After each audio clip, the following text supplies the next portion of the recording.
O título da mensagem desta noite se denomina Diga ao povo que marche. Convido a que você abra a sua Bíblia no livro de Êxodo, segundo livro da Torá, no capítulo de número 13. Êxodo, capítulo de número 13.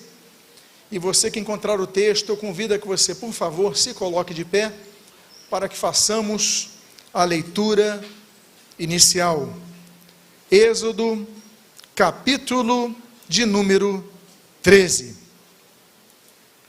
Diz a palavra do Senhor, a partir do versículo de número 20 até o 22.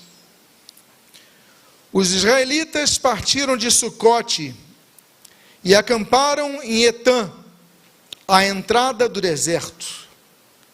O Senhor ia adiante deles, durante o dia, numa coluna de nuvem, para os guiar pelo caminho.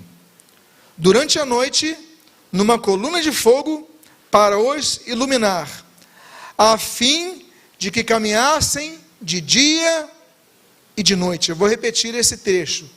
A fim de que caminhassem de dia e de noite. A coluna de nuvem nunca se afastou do povo durante o dia, nem a coluna de fogo durante a noite. Oremos. Pai amado, Deus bendito, lemos a tua santa e preciosa palavra e pedimos, Deus, fala conosco nesta noite. Senhor, no final de um ano, estamos na tua casa, estamos para te agradecer, estamos para te louvar, estamos para te adorar, mas consoante as tuas santas misericórdias, estamos para te ouvir. Fala conosco nesta noite. E o que nós pedimos, nós fazemos agradecidos, sob o sacrossanto nome de Jesus, a quem servimos, a quem seguimos, a quem anunciamos e a quem aguardamos. Em nome de Jesus, a ti oramos. Amém e amém. Podem, por favor, tomar os seus assentos.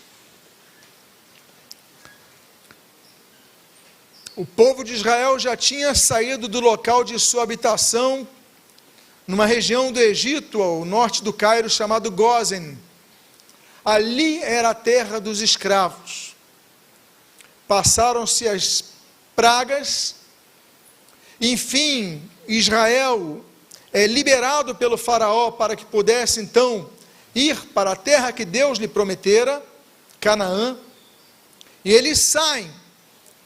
Esse texto então diz e fala e trata, e essa noite abordaremos o assunto, que aborda a respeito dos eventos imediatamente anteriores à abertura do Mar Vermelho, aos eventos que ocorrem entre a saída de Israel, da região de Gósen, daquela região do Grande Cairo, até a entrada junto ao Mar Vermelho.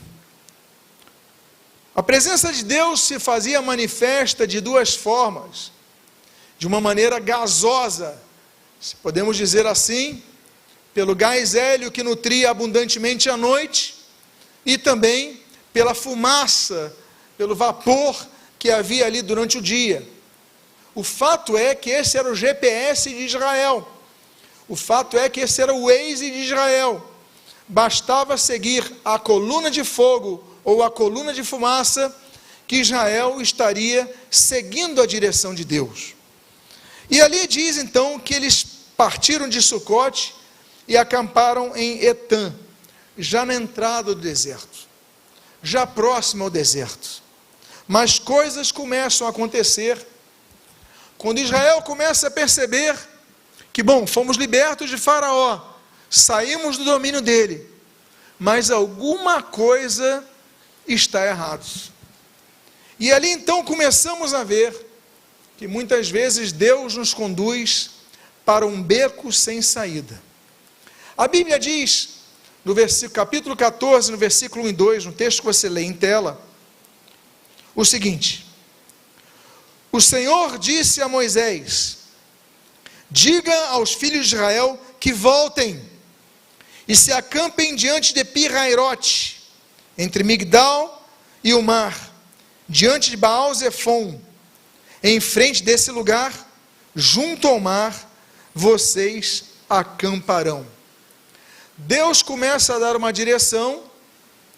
Eles já estão então indo para o deserto, se distanciando o máximo da possibilidade de um avanço egípcio, quando Deus ordena um recuo, quando a nuvem começa a recuar, quando a coluna de fumaça começa a recuar, e geograficamente você vê que eles estavam em Etã, e eles começam a voltar, e o povo não entende. Por que nós temos que recuar? Há momentos na nossa vida que nós não entendemos que precisamos fazer recuos. Moisés, capítulo 3 de Êxodo, fez um recuo na sua vida. Ele já tinha escapado de Faraó, ele já estava na terra de Midian, ele já estava cuidando dos pastos de seu sogro Jetro, quando Deus fala, olha, através de uma sarça que ardia no deserto, Deus fala, olha, você vai e volta para Faraó, e volta para o Egito, e volta para o local onde você é procurado de morte. Há uma pena de morte estabelecida ali, volta. Moisés não entende. Moisés ele fala, mas como é que eu vou falar, como é que eu vou lidar com isso? Eu tenho peso na minha língua, eu tenho uma dificuldade em falar, como é que eu vou fazer? Não, teu irmão Arão vai contigo. E ali então se estabelece um recuo. Deus muitas vezes ordena recuos. Para muitos, este ano que passou, pode ter tido recuos na sua vida. O que nos importa então não é se recuamos ou se avançamos. O que nos importa é se estamos seguindo a nuvem. O que nos importa não é se avançamos ou recuamos, mas o que importa é se Deus está dando direção na nossa vida. A Bíblia fala sobre o retorno de Noemi, Ruth capítulo 1, a Belém. A Bíblia fala do retorno de Jacó a Canaã. A Bíblia fala em 1 Samuel sobre o retorno de Eucana e Ana para a sua terra, depois de irem até Siló. Deus fala de recuos. Deus fala, por exemplo, do recuo de Lucas capítulo 15, do filho pródigo. Depois de ter saído da casa de seu pai, depois de ter abandonado a casa de seu pai, falou, eu não volto mais. Pouco tempo depois ele estava voltando, porque ele comeu comida de porcos, coisa que nunca acontecera quando ele estava na casa de seu pai. Ele volta com o coração quebrantado, ele volta com o coração arrependido, e ele é recebido e acolhido pelo seu pai com um abraço, com roupas novas, com anel. Uma das mais belas histórias, lindas histórias da Bíblia, é essa da volta do filho pródigo. Mas o que isso significa? Um recuo. Deus permitiu esse jovem experimentar coisas para valorizar as que tinha. Deus permitiu esse jovem experimentar a distância para valorizar o que tinha perto de si. Meus amados irmãos, recuos nem sempre são derrotas. Recuos muitas vezes são os grandes passos que nós devemos dar para obtermos vitórias. Então não pense você que esse ano que se finda foi um ano que representou derrota na sua vida. Você está aqui hoje na casa do Senhor, você está aqui buscando a palavra de Deus, você está aqui cultuando ao Senhor Jesus, então você está avançando na sua vida. Mas o fato é que Israel recua por causa da ordem de Deus. Muitas vezes Deus nos leva para becos que nos parecem ser sem saída. E o versículo 3 até o início do versículo 4 nós lemos: então Faraó dirá a respeito dos filhos de Israel: estão desorientados na terra, presos no deserto. Eu vou endurecer o coração de Faraó para que os persiga, e serei glorificado em Faraó e em todo o seu exército, e os egípcios saberão que eu sou o Senhor. Jó ele fala: bem sei que tudo podes, e nenhum de teus planos pode ser frustrado? No capítulo 42.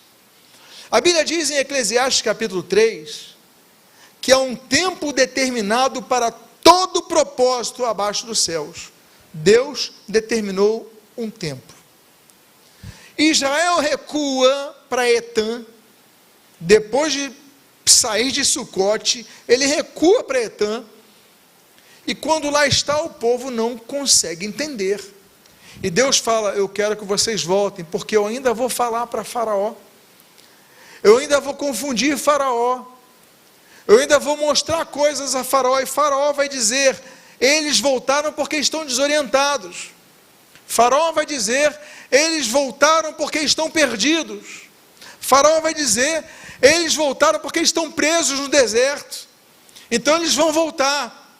E agora que eles voltarem, eu vou perseguir eles, eu vou acabar com eles, porque eles saíram do meu domínio. Meus amados irmãos, muitas vezes nós não entendemos porque coisas acontecem em nossas vidas, porque nós voltamos. E muitas vezes o inimigo está como Faraó, pensando: ele está recuando, porque ele está voltando para estar nas minhas mãos. Mas, meus amados irmãos, não é esse o propósito de Deus. O propósito de Deus é derrotar Faraó definitivamente. O propósito de Deus é mostrar aos egípcios e aos hebreus que o poder da vitória está em suas mãos, não em nossas mãos. Às vezes nós recuamos e falamos: não é possível, não, Deus está no controle.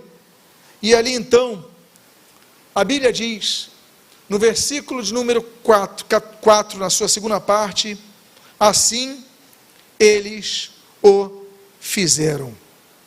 Meus amados irmãos, a obediência é o único caminho que nós devemos trilhar. Não há outro caminho senão obediência. Pela obediência, Gênesis capítulo 6, Noé constrói a arca. Pela obediência, Gênesis capítulo 12, Abraão sai da sua terra. Pela obediência, tantos casos, o próprio Êxodo capítulo 3, Moisés obedece e volta para o Egito. Obediência faz parte, mas não significa que é fácil. Não é fácil obedecer.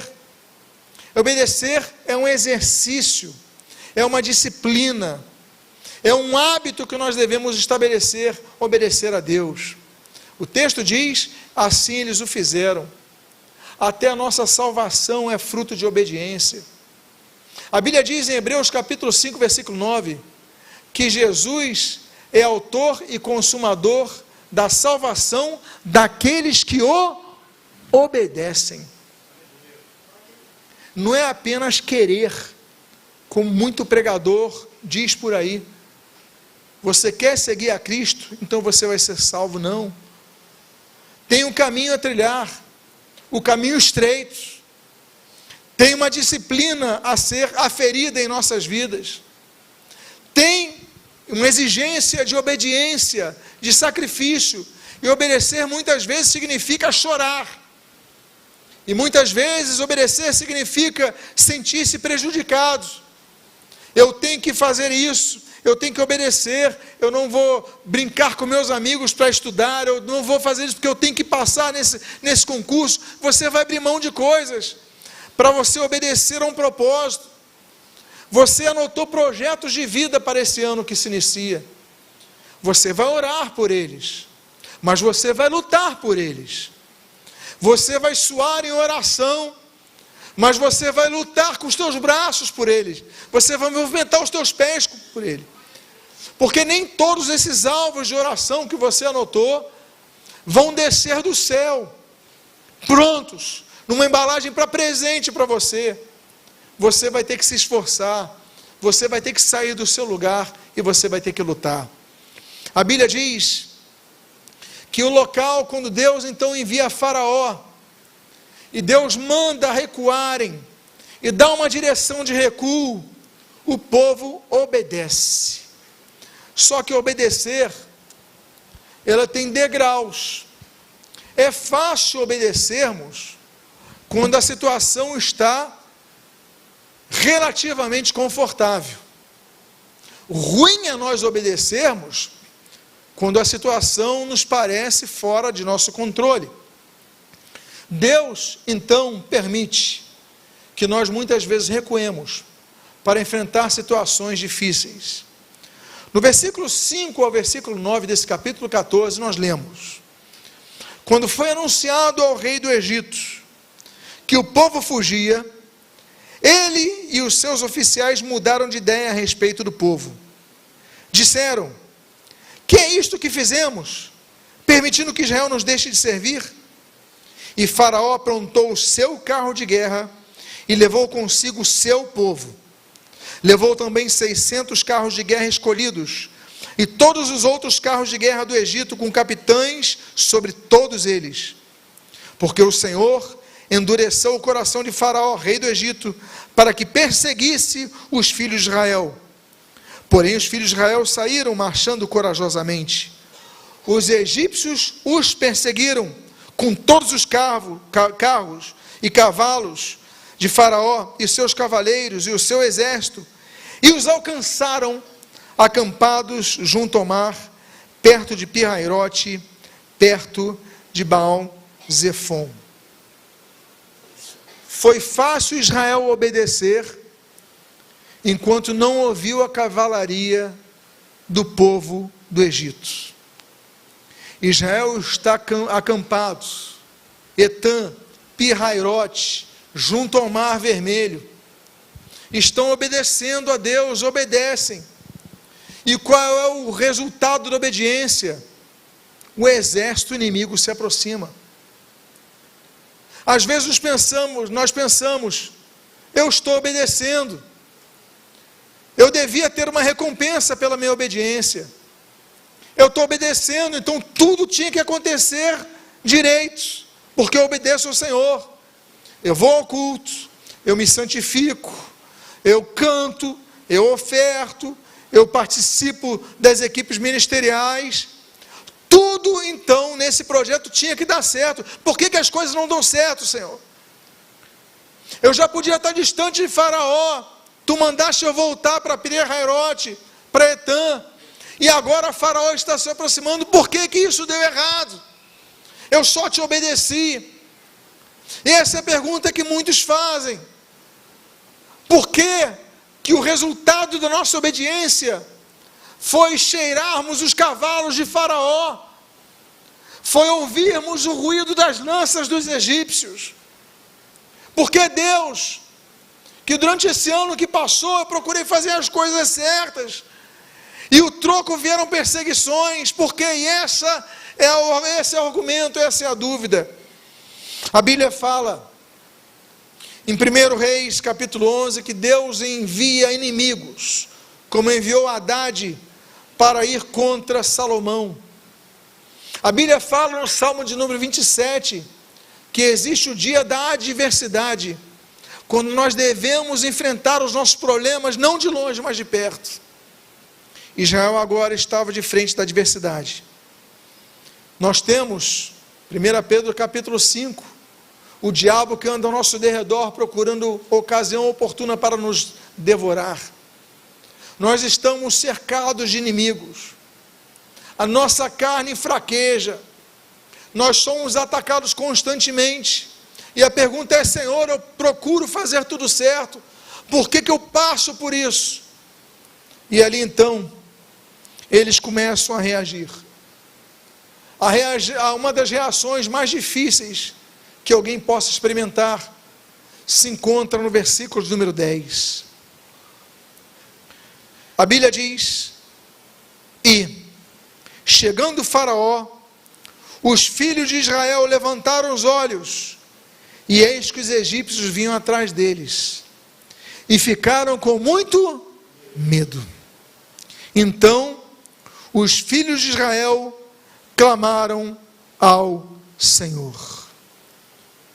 Um dos piores sentimentos é o medo, mas para muitos, o medo é a solução, porque a Bíblia traz uma conjunção de dois fatos.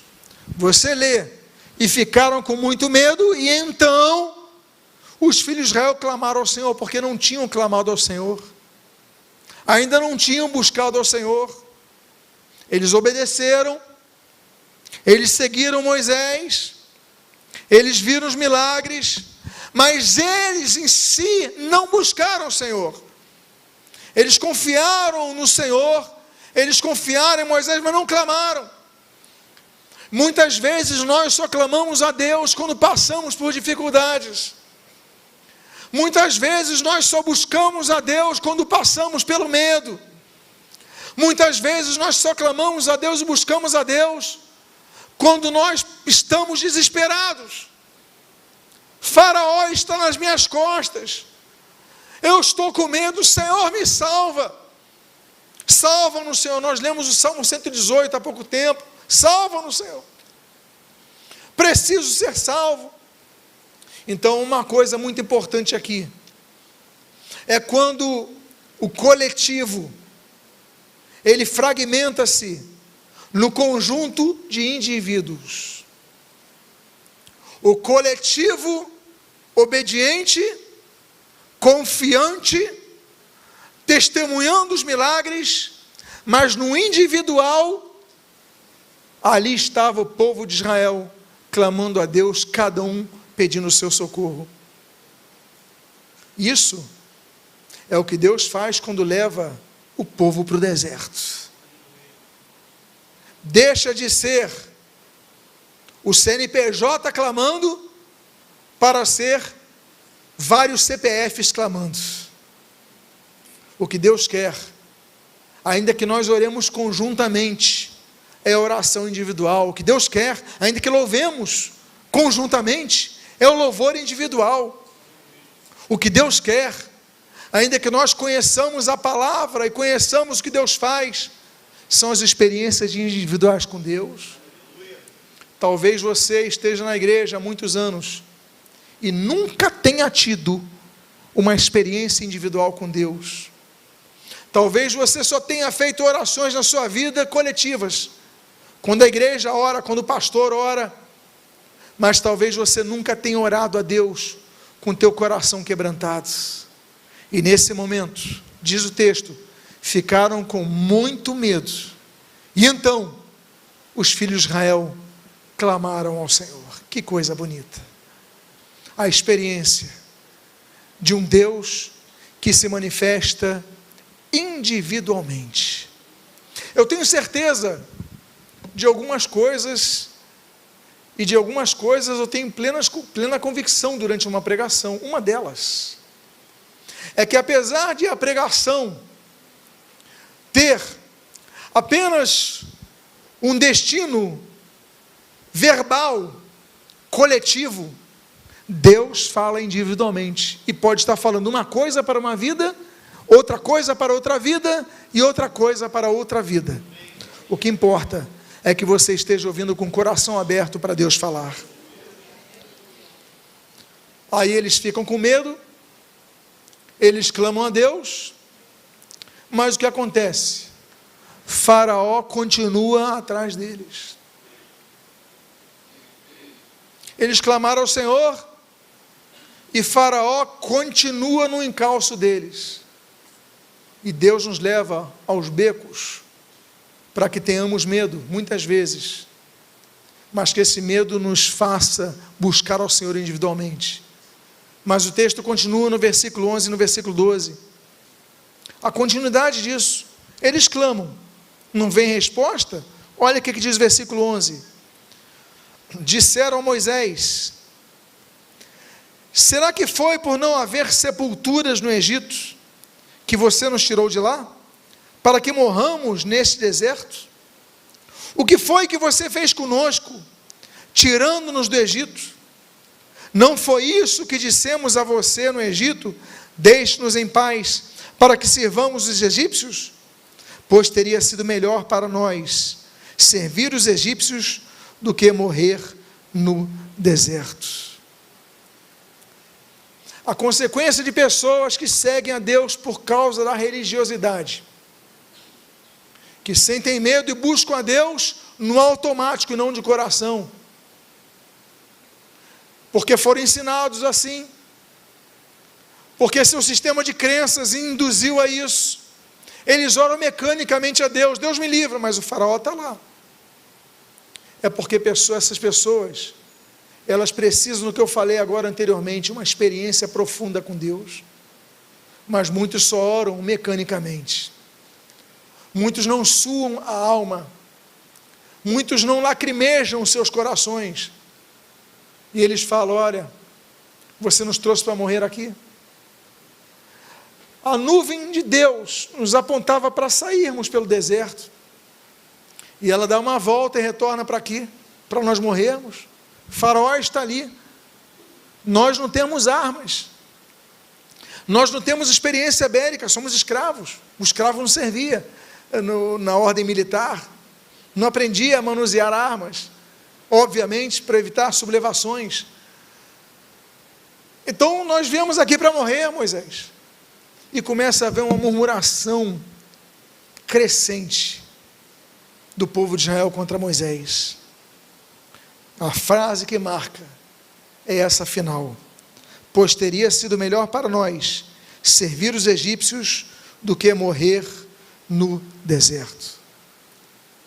Para muitos é melhor viverem escravos do que experimentarem toda a vida livres.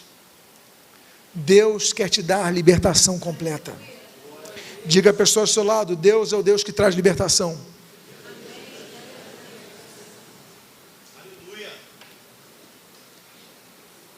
O beco sem saída é um lugar para que Deus nos leva, porque foi Deus que levou Israel para ali. Israel obedeceu, os egípcios vieram, Israel teve medo, os egípcios então cercaram, Israel clamou, os egípcios se prepararam, Israel murmurou, e aí entra a liderança de Moisés. Quando o texto diz no versículo número 13, Moisés, porém, respondeu ao povo: não tenham medo, fiquem firmes e vejam o livramento que o Senhor lhes fará no dia de hoje, porque vocês nunca mais verão esses egípcios que hoje vocês estão vendo. Fiquem firmes e vejam o livramento. Não é vejam o livramento. Eles tinham visto 10 livramentos. As 10 pragas do Egito foram testemunhadas por eles. Mas desta vez, o verbo ver não é o primeiro que aparece na frase. É fiquem firmes e vejam o livramento. É no momento da perseguição que nós devemos ficar firmes. É no momento que os inimigos nos cercam que nós devemos ficar firmes. Por isso a importância da igreja. Porque a Bíblia fala do cordão de 3 dobras, e claro, nós associamos isso àquele belo cântico dos cânticos, ao casamento, mas nós lembramos que um se une ao outro, e Deus se une ao casal para dar força. Isso mostra a coletividade, a importância da coletividade. Jesus, ele diz: olha, onde os 2 ou 3 estiverem reunidos em meu nome, ali eu estarei. Ué, por que não só um? Será que Jesus não é onipresente para estar onde um apenas estiver reunido para adorá-lo? Mas ele fala onde 2 ou 3 estiverem reunidos, porque a importância do coletivo, um dá força ao outro, um orar pelo outro, um ajudar o outro está desanimado, vai lá um e puxa, o outro está desanimado e o outro intercede. Isso é o papel da igreja, é o papel intercessório, é um papel de apoio, é um papel de exortação. E ali ele fala: fiquem firmes e vejam o livramento. Diga à pessoa que está do seu lado: fique firme, meu irmão, e veja o livramento que Deus vai te dar.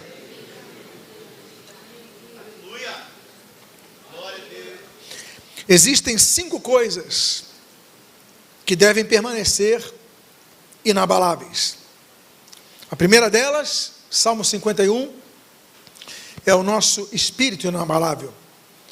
O salmista, ele diz: cria em mim, ó Deus, um coração puro, e renova em mim um espírito inabalável.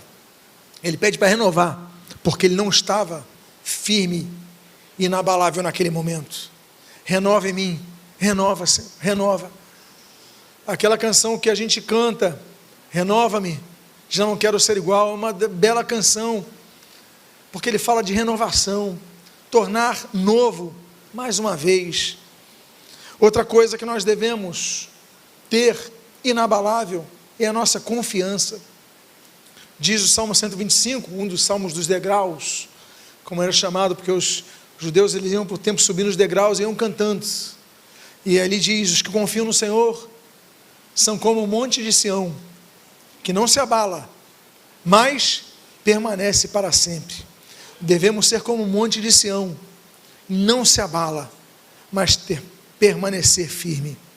Outra coisa que a Bíblia diz, 1 Coríntios capítulo 15, versículo 58, sede firmes, inabaláveis, e sempre abundantes na obra do Senhor, sabendo que no Senhor o vosso trabalho não é vão.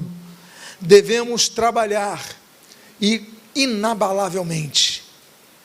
Outra coisa que nós devemos entender sobre ficar inabaláveis é que nós temos o dia mau para enfrentar. E Efésios 6 fala sobre isso, sobre a armadura de Deus. E a Bíblia diz: e depois de ter vencido, permaneçam inabaláveis. E por fim, um dia receberemos, Hebreus capítulo 12, um reino inabalável. 5 coisas inabaláveis que nós devemos ter. Ele fala: fiquem firmes e vejam o livramento. Porque é no momento da dificuldade, meus amados irmãos, nós muitas vezes desistimos. Volta a falar da importância da igreja. Antes de desistir, ligue para alguém da igreja, faça uma ligação. Nós temos um mês de consciência da prevenção do suicídio. As taxas de suicídio cresceram vertiginosamente no Brasil. Não era algo que preocupasse tanto como nas últimas gerações. Existe um mês da consciência da prevenção ao suicídio. Mas o que o governo fez? O governo criou uma linha telefônica para que as pessoas em situação de extremo desespero pudessem ligar para conversar com alguém. Então, a propaganda é essa: olha, ligue para tal número, a pessoa ligava e conversava com alguém, alguém dava um ânimo, dava força, porque às vezes a pessoa está tão desesperada que não consegue enxergar a saída, ela só consegue ver o mar vermelho e o faraó atrás com seus exércitos. E há momentos que nós pensamos desistir de tantas coisas, da família, do emprego, do ministério, da igreja, se não até mesmo da vida. Mas a Bíblia diz: permaneçam firmes e vocês vão ver o livramento. Permaneçam firmes e vocês vão ver o livramento. Permaneça, meu irmão, minha irmã, firme e você verá o livramento, em nome de Jesus. E a Bíblia então continua dando o segredo para tudo isto. E a Bíblia diz no versículo 14 desse texto: o Senhor lutará por vocês, fiquem calmos. Eu, quando era criança, por algum motivo, ficava nervoso por algo, e meus pais me davam o seguinte: toma água com... Quantos são dessa época? Funcionava ou não funcionava? Água com açúcar é um dos maiores placebos existentes na história, mas que funcionava. Eu bebia aquela água, mexia com açúcar, eu via o açúcar no copo, bebia, ficava mais tranquilo. Meus amados irmãos, Moisés estava falando de algo que aquela geração conhecia, o poder de Deus. 10 pragas, grandiosamente visíveis e testemunhadas. Ele fala: olha, o Senhor lutará por vocês, fiquem calmos, fica calmo, descansa, porque o Senhor vai lutar por vocês. A Bíblia diz em Êxodo 15, que o Senhor é homem de guerra. Aleluia. O Senhor peleja por nós. Não é isso em 2 Crônicas capítulo 20 nós lemos? O Senhor. A única menção a uma categoria de anjos chamados serafins que existe está em Isaías capítulo 6. Quando os serafins eles surgem na frente de Isaías, o profeta, ele diz assim: santo, santo, santo é o Senhor dos exércitos. Deus peleja por você. Você não está pelejando sozinha. Você não está sozinho. Deus está pelejando por você. Comece a glorificar a Deus nesse momento. Comece a agradecer. Você não está sozinho.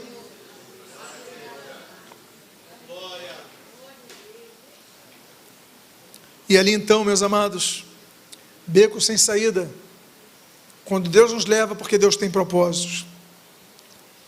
Mas existe uma coisa que nós devemos aprender.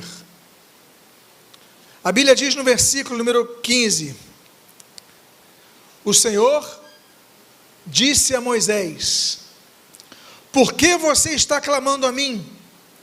Diga aos filhos de Israel que marchem. Diga aos filhos de Israel que marchem. Diga ao povo que marche. Agora você vai virar para 3 pessoas e vai falar: meu irmão, é hora de marchar. Neste ano você vai marchar.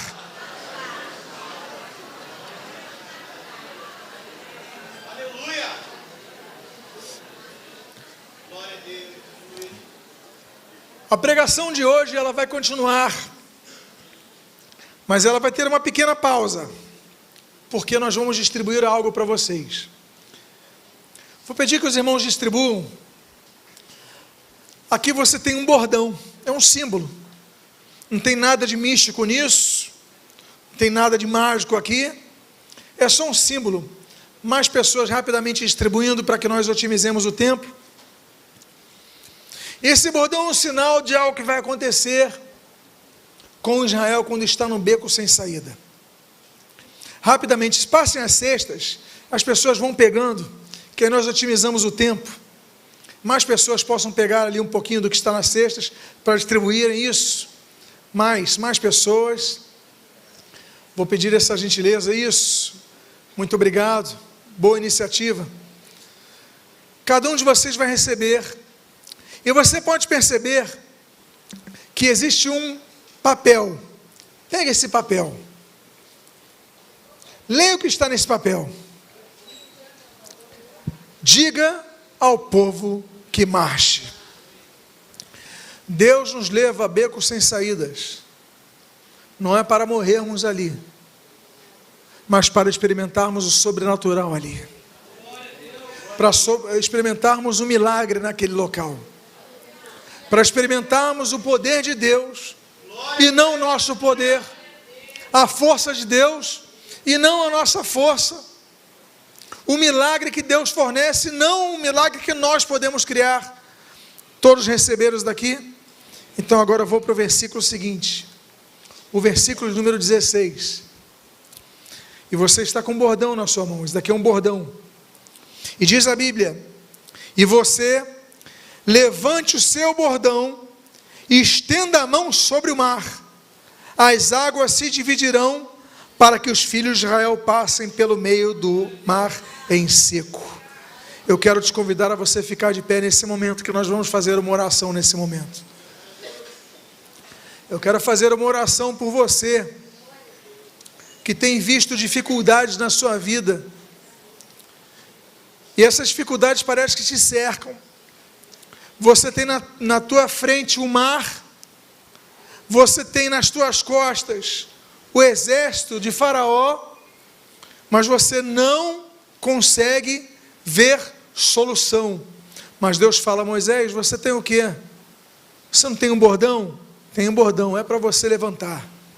É para você levantar o teu bordão, porque você vai ter uma grande vitória. Diz o texto, do versículo 21 ao 22. Então Moisés estendeu a mão sobre o mar, e o Senhor, por um forte vento leste que sobrou sobre toda aquela noite, fez com que o mar se retirasse, tornando-se terra seca, e as águas foram divididas. Os filhos de Israel entraram pelo meio do mar em seco. Eu vou repetir uma frase que nem todo mundo entende. O Senhor, Ele enviou um vento. O vento, meus amados, muitas vezes é algo que você não compreende. Deus podia abrir o mar, mas Ele envia o vento. Ele sopra forte. ele às vezes abala as nossas estruturas, mas nós devemos permanecer firmes e inabaláveis. E nós vamos agora fazer um